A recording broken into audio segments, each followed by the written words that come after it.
Listen up, DramaCrypt monsters. Forget everything you think you know. Broken just rewired the entire show. While everyone's watching Aunt Lydia, the real threat is Daisy. She's already made her choice, and she's about to flip the table on Gilead. Today we're breaking down why Agnes ended this episode with that chilling warning. Never trust a Pearl girl.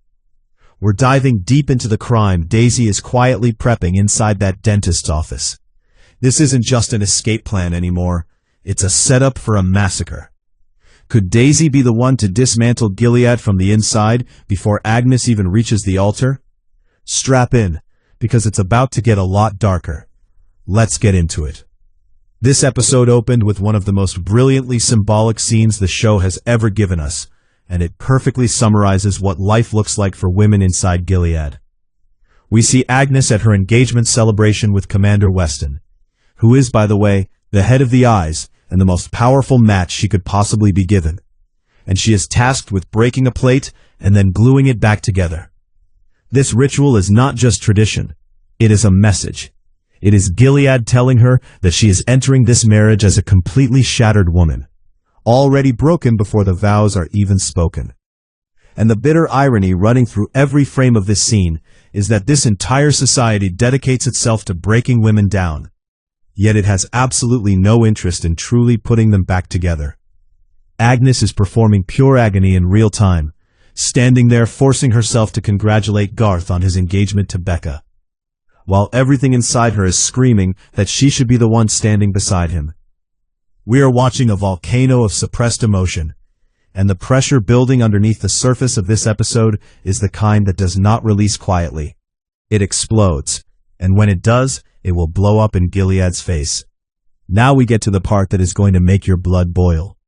Hulda revealed to Agnes that she was sexually assaulted by Dr. Grove, Becca's own father, during a routine dental cleaning. And what makes this even more disturbing is not just the act itself.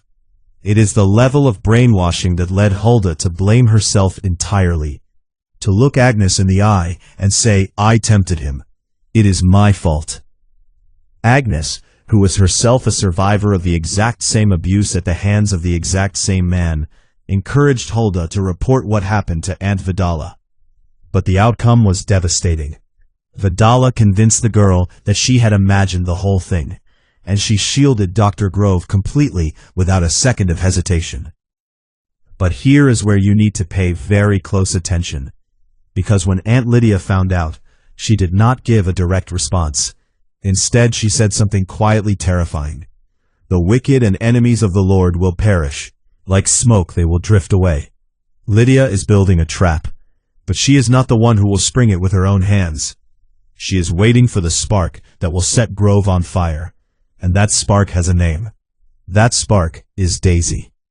So what is the crime Daisy is planning inside that dentist's office?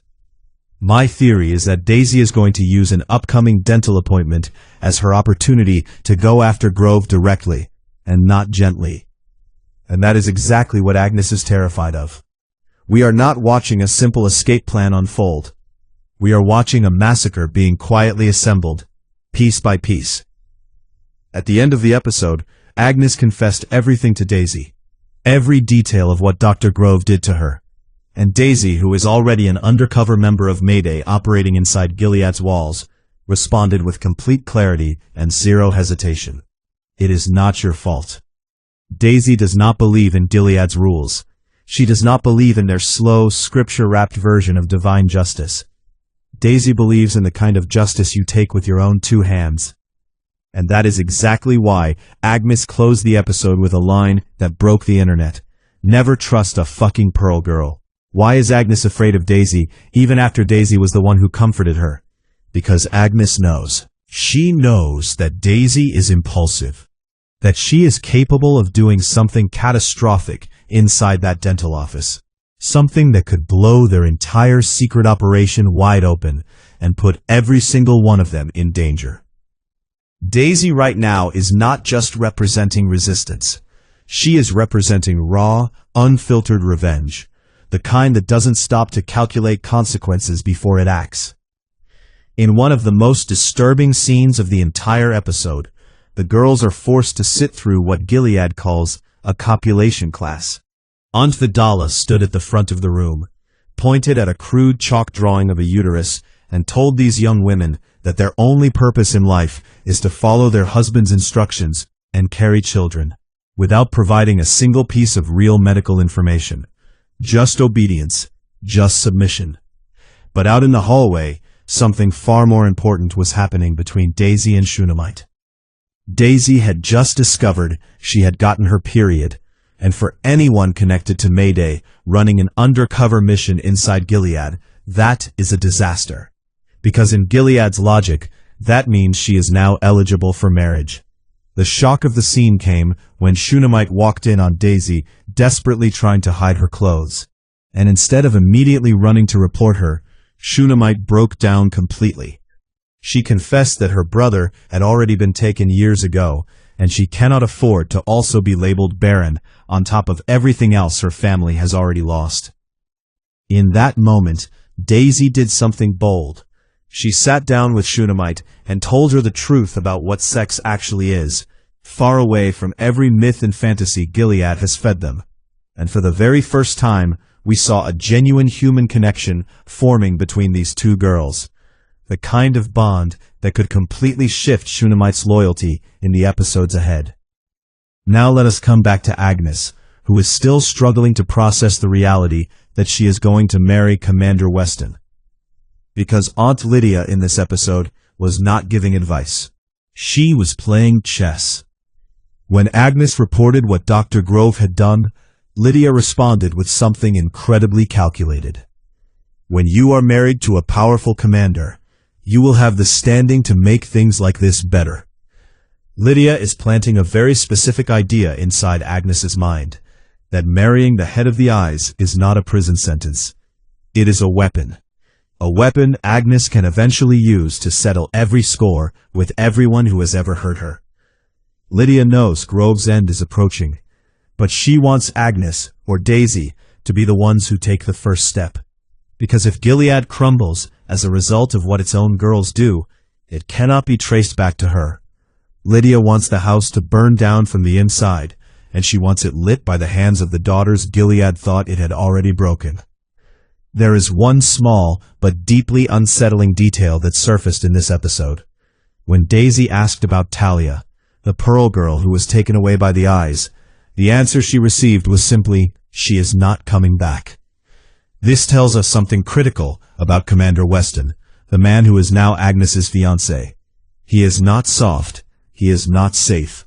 He uses the eyes to make anyone who raises suspicion simply disappear, without trial, without explanation, without mercy. Daisy registered this. She understood it immediately, and she realized that waiting inside Gilead until Mayday wins some distant war is not a strategy. It is slow suicide. And that realization is what is going to push her toward a decision in Episode 9 that looks less like a plan and more like a detonation. In the final seconds, Agnes dropped the bomb that rewired everything. Never trust a fucking Pearl girl. Why would she say that about the only person who showed her mercy? Here's the truth, DramaCrypt monsters. Agnes isn't afraid of Daisy's betrayal. She's terrified of Daisy's transformation. She saw a look in Daisy's eyes that she knows all too well, the look of a killer with nothing left to lose. Daisy is currently sitting on a double-edged secret, the abuse of Dr. and her own transition into marriageable age. Agnes knows Daisy isn't going to wait for a rescue. She's going to burn the system down from the inside. That warning, it's not about trust. It's a eulogy for the girl Daisy used to be. And this is where Garth comes in. He isn't just a side character. He's the fuse Daisy is about to light. When she asked him for medical supplies to hide her period, she wasn't just looking for help. She was testing his loyalty. The real theory here? Daisy is going to weaponize Garth's guilt.